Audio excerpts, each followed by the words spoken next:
Durante medio siglo de trayectoria profesional, el locutor y periodista Guillermo Fuentes Rey entrevistó en distintos medios radiales de la Argentina a destacadas figuras de la cultura nacional y latinoamericana.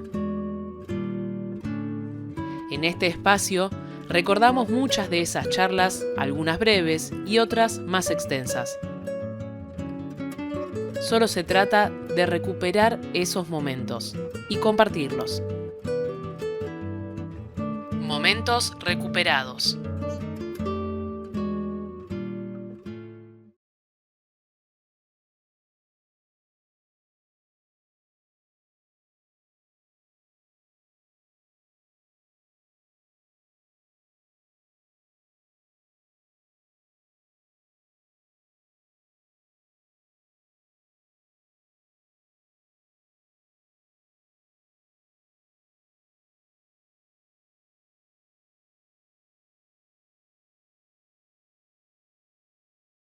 Qué alegría encontrarme con Antonio Prieto en Buenos Aires. Qué alegría. Un paso rápido, ¿no? Televisión, el encuentro con amigos, algún negocio y el regreso a Chile. Pero pudimos hacernos de este ratito para charlar un poco. ¿Cómo estás, Antonio? Estoy aquí, como me ves, contento de encontrarme en Argentina. No quiero ser lisonjero o barato. Realmente es muy elocuente para mí venir acá porque aquí me hice, ¿ves? Vamos a estar de nuevo entre estos míos que tanto quiero, mis amigos de siempre, encontrarme contigo, aunque no nos pudimos ver mucho tiempo antes, pero sí hubo una simpatía entre nosotros, en fin, tu radio, estar en contacto con la gente que está escuchando. Entonces, cuando tú has vivido muchos años aquí en Argentina, donde llegué en el año 1951 acá, entonces tus amigos te vieron crecer, vieron tus comienzos, vieron cómo evolucionabas, vieron tus éxitos, vieron tus fracasos, vieron tu matrimonio, vieron tu primer hijo, después 5 hijos a la vuelta, el show televisivo, porque me conocía una generación nada más que a través de lo auditivo, y vieron cómo yo era físicamente, las cosas que fueron surgiendo, las tristezas, las alegrías, las rebeldías, la rabia, lo romántico, en fin, todo aquello está en un país que sí me vio crecer de esa forma. Yo salí de mi país muy joven, volví después de muchos años, y ya grande, con mis hijos grandes también. Entonces, no conocieron mi trayectoria nada más que de oídas. Pues entonces, naturalmente mis éxitos fuera de mi país han sido más resonantes, te voy a decir. Aquí se han conocido casi todos mis discos, casi todas mis películas. Entonces, naturalmente que aquí, ya te digo, es mayor. Hablaste de rebeldías y de rabias. ¿Y hubieron muchas rebeldías y muchas rabias en tu vida? Sí. ¿Y por qué? Y porque soy ser humano. Soy humano, no puedo mostrar siempre una sonrisa falsa, ¿no? Y además nunca la muestro, la sonrisa. Si tengo ganas de reírme, me río. Si no tengo ganas de reírme, no me río. Si quiero halagar, halago, porque me gusta algo, pero no halago falsamente. Entonces, y cuando me enojo. Entonces, soy un ser humano, como te digo, imperfecto, como todos los seres humanos. Más tristezas que alegrías, más alegrías que tristezas. Imagino que más alegrías que tristezas. Más alegrías, sí. Claro. Soy descendiente de andaluces. Mis abuelos, por parte de mi mamá, eran andaluces. La raza más alegre que existe en España y de habla hispana son los andaluces. España es España por los andaluces.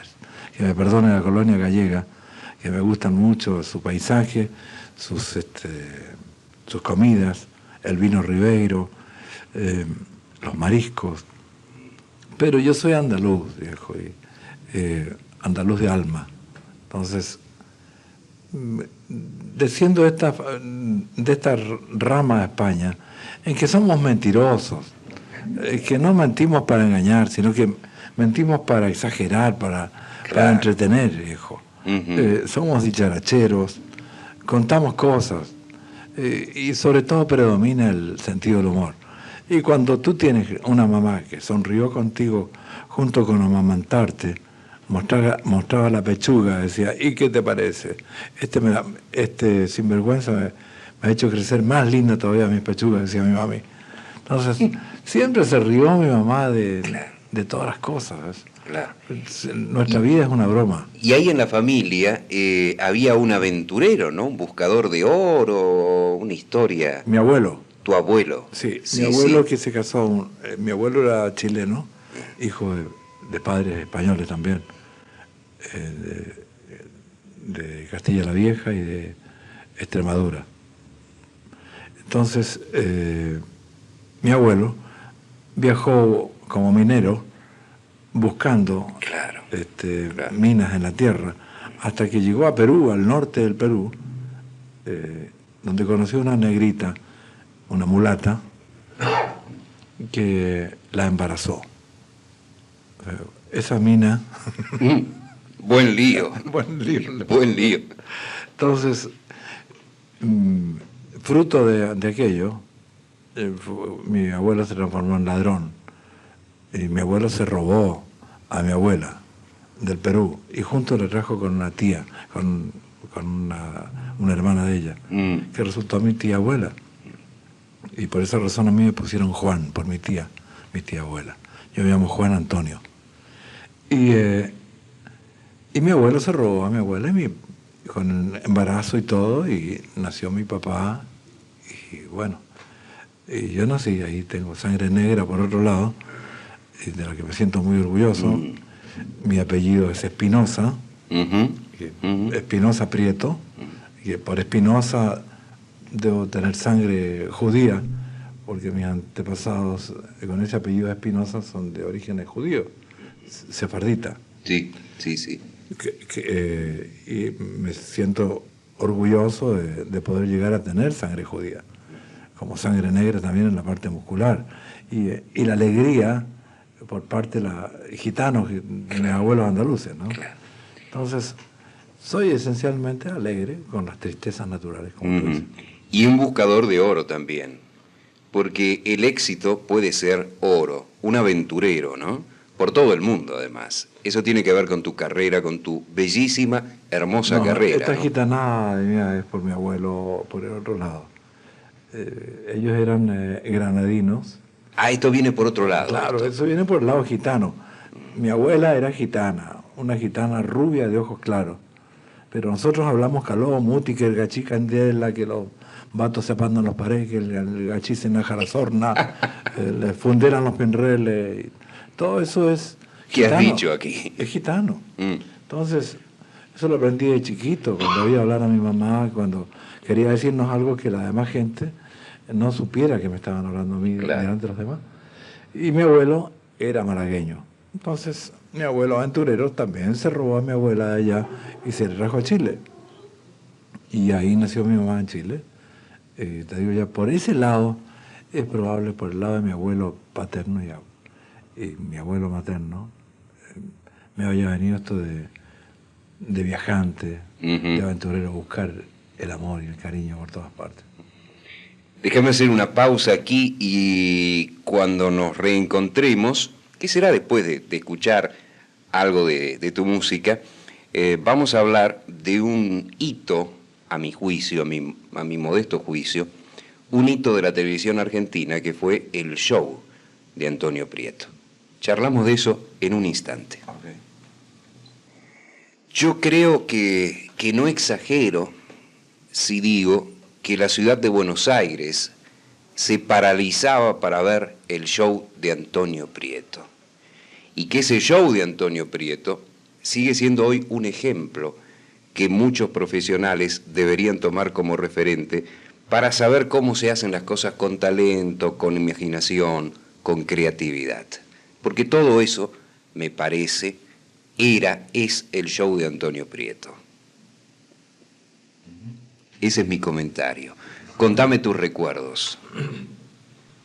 Ese programa fue fruto, viejo, de esfuerzo. Yo puedo tener los planos para hacer un barco que vuela, pero necesito los ingenieros que lo realicen. Yo tuve la idea de ese show, pero las personas con quienes trabajé, fueron las personas que realizaron ese show, es a quien se le debe todo eso. Lo mío fue una buena idea y aparte de eso un poco de carisma, en lo que a mí respecta. Además, indudable. Pasaba por una etapa muy bonita de mi vida, con un timbre de voz muy bonito además, y era una época en que todo estaba dado para que salieran las circunstancias.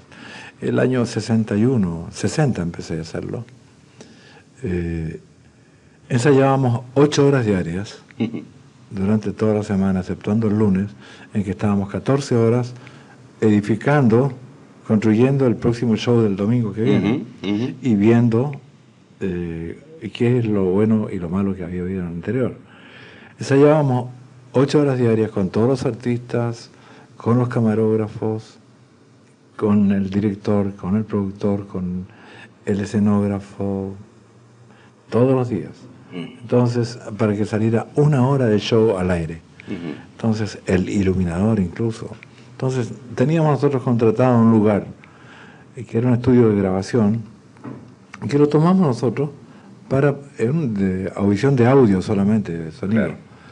Y lo utilizábamos nosotros eso por el porte que daba las dimensiones más o menos parecidas al estudio, en que ensayábamos con cámaras que montábamos de madera y colocábamos ruedas. Qué notable. Para el desplazamiento de las cámaras. Claro, para que no se tropezaran los cables. Colocábamos cables, pero de ¿cómo se llama esto? Cables comunes, ¿no? Sí. No eléctricos. Sí. Entonces... Era utilería todo. Claro, utilería todo. Y con el objeto de poder ver cómo iba a ser el show, para no atropellarse las cámaras, cómo iban a ser los acercamientos, qué tipo de lente iba a usar el director en ese plano corto, cómo pasábamos de una escenografía a la otra sin que se advirtiera.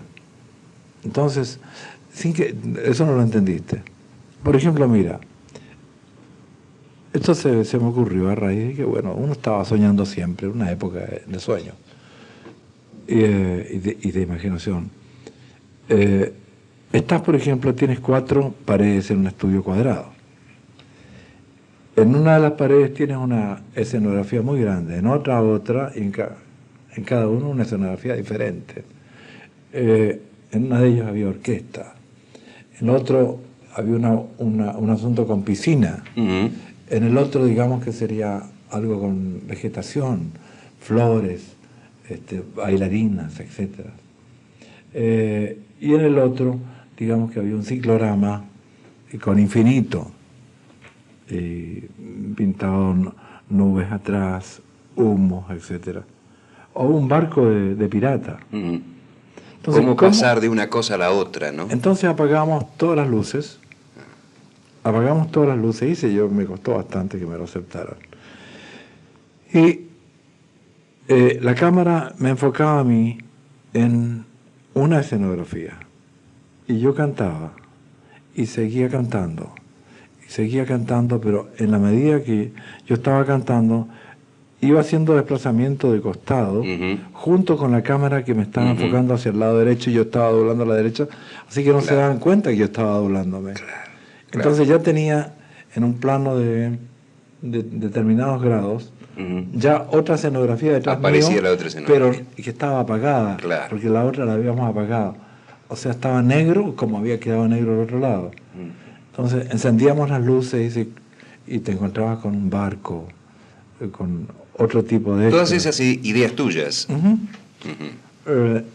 Esas fueron ideas mías. Entonces, incluso de traer el ciclorama, en que antes todas las escenografías eran corpóreas, con clavos, con madera, con cosas. Entonces, al colocar tú un infinito, como que no había ni horizonte, entonces eso ya era una escenografía en sí, porque es como estar cantando en el cielo. Sí, sí, sí, en un vacío, ¿no? En un vacío. En un vacío. Antonio, ¿y qué figuras pasaron por tu show? Menciona algunas, porque fueron muchas.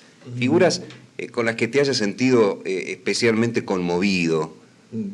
Te voy a decir, bueno, a mí, una de las anécdotas que te podría contar, empezó a llegar aquí la voz de un tipo que cantaba bossa nova, João Gilberto. Entonces me fui a Brasil y fui a hablar con él. De parte de Antonio Prieto fui yo, como él no me conocía, fui de parte de Antonio Prieto. Es una buena manera de y presentarse. Le dije, mira, él quiere contratarte. No, yo sabía que era un tipo muy tímido él. Sí. Además genio. Sí, sí, sí, indudablemente. Y conversamos un rato y yo soy chileno, le dije, vivo en Argentina hace muchos años y ahí estoy ayudando a Antonio Prieto en un show. Entonces yo te rogaría, por favor, si ellos quieren contratarte, sí, pero me dijo, a mí me da vergüenza actuar, yo soy nada más que un artista de discos. No sé hacer nada más que tocar la guitarra y cantar. Y como imagen no sé qué. Pero la gente quiere verte, quiere ver ese perfume en ti, quiere ver esa humildad en ti. No eres showman, no eres payaso. Ok, perfecto, pero él quiere conocerte. Y que así mismo, colocarte un micrófono con un estudio de grabación, quiero que tú ahí cantes lo tuyo y nada más, con un banquito. Dice, bueno, perfecto, pero no tengo mi guitarra, la tengo empeñada, me dice. Entonces, bueno, ¿qué te parece si la desempeñamos? Y, sí, pero tengo mi mujer acá. La llevamos a tu mujer, ¿tienes hijos? También, bueno, vamos, viejo. Seguramente te va a recibir Antonio en su casa, viejo, para que te sientas cómodo, no en un hotel donde no hablas el idioma. Entonces, bueno, perfecto.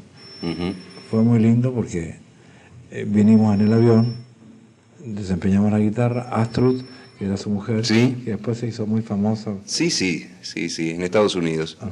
Grabando con Stan Getz. Entonces, trajimos a Ñoqui, que yo le puse Ñoqui el chico porque era muy blanco y gordito. Entonces, en el avión le digo, mira, yo te voy a pedir perdón. Antonio Prieto soy yo. Le digo, oh, ya estoy tranquilo, me dijo ya. Claro. No tengo miedo. Claro. Bueno, entonces claro. Mira, ahí estuvo Gilberto, en esa audición estuvo los hermanos Rigual. Los hermanos Rigual. Que me habían acompañado en mi primer éxito importante internacional, que fue El Reloj. El Reloj. Y, de don Roberto Cantoral. Roberto Cantoral. La primera versión que se hizo de un solista fue la mía. La primera había sido de ellos, que formaban un trío. Y fue muy lindo porque en esa misma audición también estuvo, aparte de los hermanos Rigual, que me hicieron esa canción para la película La Pérgola de la Flor, no, ¿cómo se llamaba? Cuando calienta el sol. Cuando calienta el sol.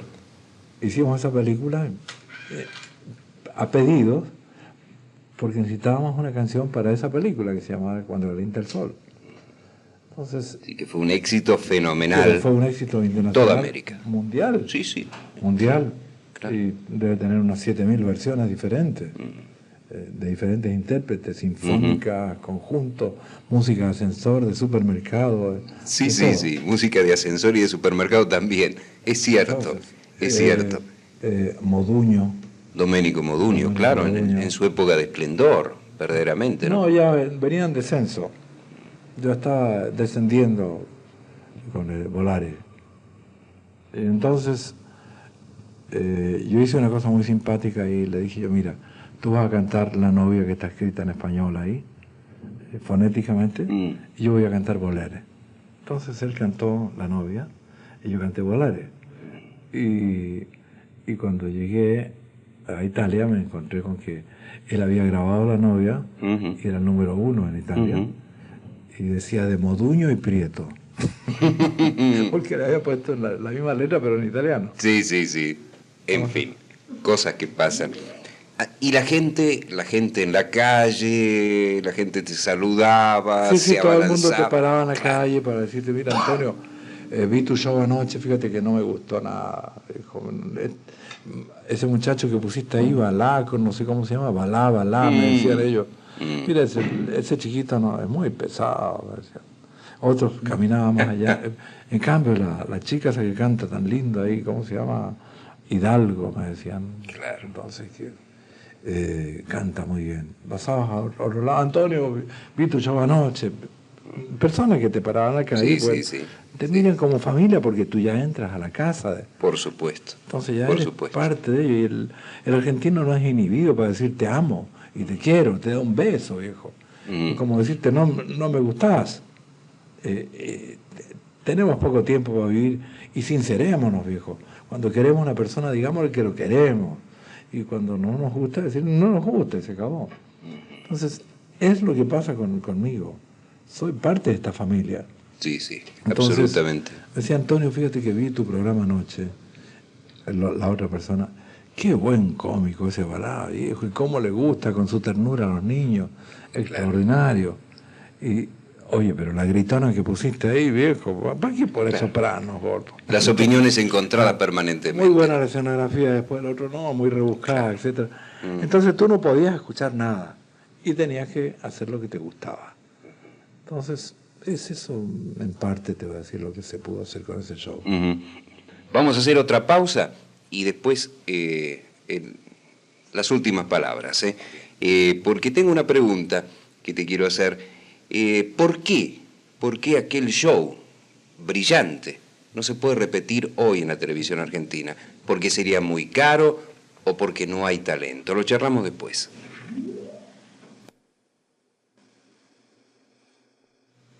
Antonio, con la enorme experiencia que tenés en el mundo del espectáculo, ¿por qué no se puede repetir un programa similar a aquel show de Antonio Prieto?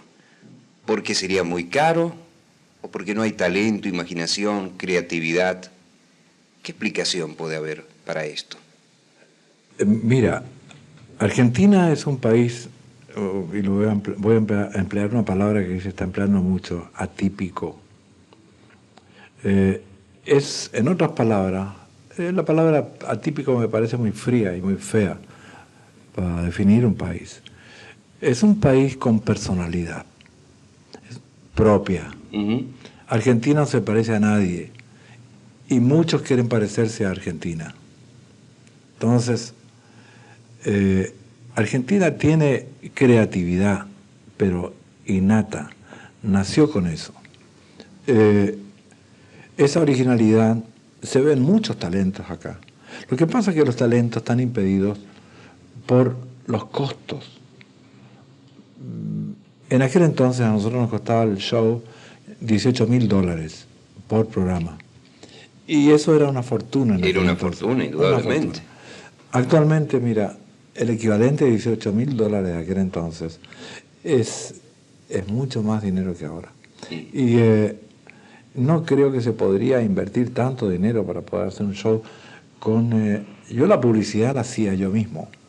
Vendía ¿cómo se llama el auto? El Renault. Y vendíamos tanto Renault que no había... Las fábricas que hacían los parabrisas no alcanzaba a cubrir... No había producción, ¿no? había producción que cubriera la demanda. Exactamente. Entonces, el asunto estaba, viejo, en que lo que pasaba es que yo me había identificado con el producto, que era el auto. Y yo aparecía todos los shows haciendo publicidad del auto. Yo no hablando de mí mismo, pero sí hablaba. El locutor Antonio, por ejemplo, en este momento, ha ido a la piscina tanto y tanto. Y como yo fui nadador durante muchos años. Entonces, hice saltos ornamentales, me daba un mortal doble, con un zoom, sin necesidad de corte para que no pareciera truco, y daba un mortal doble y caía al agua. Entonces, le gustaba. Y Antonio lleva a todos sus amigos a jugar golf ahora. Y en vez de ir a la piscina, que acaba de estar, se fue a jugar golf para sentirse más relajado. Y llevó todos los palos de golf, iba con sus amigos. Y caben 5 personas en el auto. Claro. Y mira qué rápido va. Y los palos van en la parte de arriba, las maletas van en la parte, la oblera, etc. Entonces íbamos mostrando como una especie de algo secundario el auto. Interesaba la historia. Pero la gente, interesaba a Antonio Prieto. Claro, pero la gente en su subconsciente iba captando todo aquello y simpatizó con... con esa familia, con ese familiar nuevo que entraba a su casa, que era un autito blanco chiquito, el Renault Dauphine o el Renault Gordini. Ujú. Entonces, a mí me pagaban con autos. Cuando yo hacía cada 2 spots, Ujú. me daban un auto, así que tenía una cantidad. Una flota tenías, una flota. Y adoré ese auto, lo tuve durante muchos años y todavía lindo. quisiera comprarme uno y dejarlo a nuevo, ¿ves? Bueno, en materia de talentos, como te digo, Argentina tiene grandes talentos. En materia de spots publicitarios, Argentina es uno de los países que va encabezando actualmente internacionalmente. En Estados Unidos yo conozco personas que hacen spots publicitarios para publicidades americanas y son excepcionales. Ahí tiene que haber creatividad. Y ahí está el máximo de la prolijidad, porque es muy caro hacer un spot publicitario. Te puede costar $1,5 millones un spot de 1 minuto, como te puede costar un mínimo de $100.000. Entonces, son muy buscados, viejo, los argentinos para hacer este tipo de trabajo allá. Entonces, básicamente el problema es un problema de costos. De costos, sí, porque fíjate que los canales son muy completos en materia de actualidad. Ujú. Aquí hay de todo. Tú tienes cámaras excepcionales, lentes, filtros, iluminación muy buena.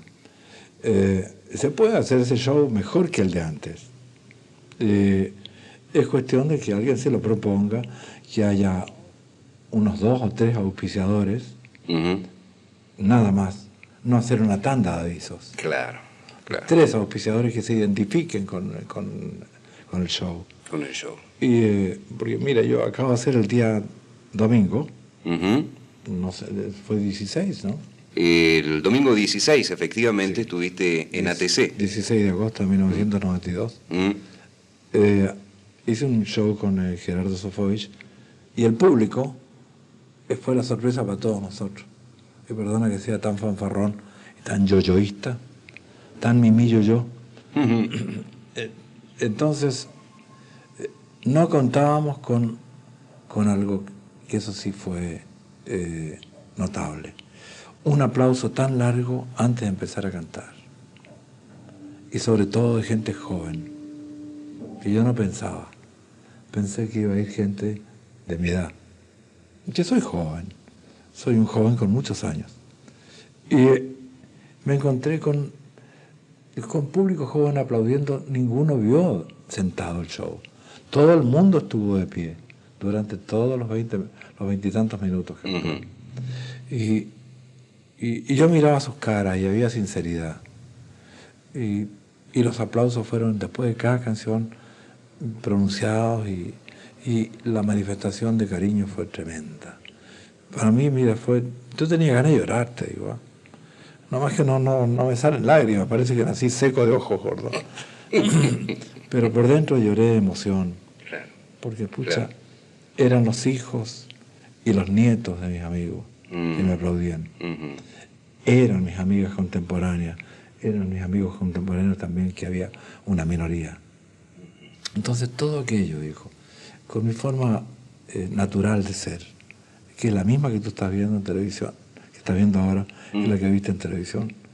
Es muy fácil, viejo, actuar sin caretas. Es muy difícil actuar con careta y sacártela después y mostrar tu verdadera cara. Pero Entonces, ¿cuántos lo hacen, Antonio? ¿Cuántos lo hacen? Qué pocos son los que actúan sin careta. Es que es muy difícil, viejo. Es muy difícil porque no sabemos cómo somos, viejo. Estamos naciendo y estamos influenciados por una cantidad de razones en la vida, que hay personas que nos impresionan y las copiamos intuitivamente o inconscientemente. Nuestro timbre de voz, tú como locutor, conductor del programa, tiene una impostación, si bien natural, puedes tener influencias de otros y que te gustan mucho. Yo como cantante igual tengo influencias de otros cantantes que las tuve en un comienzo y después, y tuve defectos que se convirtieron en estilo. Entonces, pero la suerte de conservar tu personalidad o la inconsciencia, digamos, porque de no tener influencias, de no tener muchas influencias, porque claro, las tengo como todos, como te decía, pero tener mi incultura, de no ser un hombre culto. Tengo mis ventajas sobre la demás gente, porque pienso por mí, no por las demás personas que escribieron las frases que estoy repitiendo. Soy un hombre espontáneo. Así hay muchos hombres en el mundo, espontáneos también. Y habemos mucho. Lo que pasa es la suerte de tener la valentía de decir, este soy yo. Este es Antonio Prieto, Este es Antonio Prieto, parte de la historia del espectáculo en la Argentina y en muchos otros lugares de América y del mundo. Para mí es un gusto enorme poder charlar con vos, Antonio, porque ya que lo mencionaste antes, no tengo prurito alguno en confesar cuánto te quiero y cuánto te estimo. Gracias, hermano. Aunque nos veamos muy poquito. Gracias, Antonio, mucha suerte y ojalá vuelvas pronto a la Argentina. Y yo también, y a mis amigos les deseo, a las personas que están tristes, que es muy corto el plazo que tienen para estar tristes. Y para los que están alegres, que continúen alegres, que es muy corto el plazo también para estar alegres. Hasta la vuelta. Hasta la vuelta, hermano. Este fue nuestro quinto momento recuperado. El próximo tendrá a Raúl Barbosa como protagonista.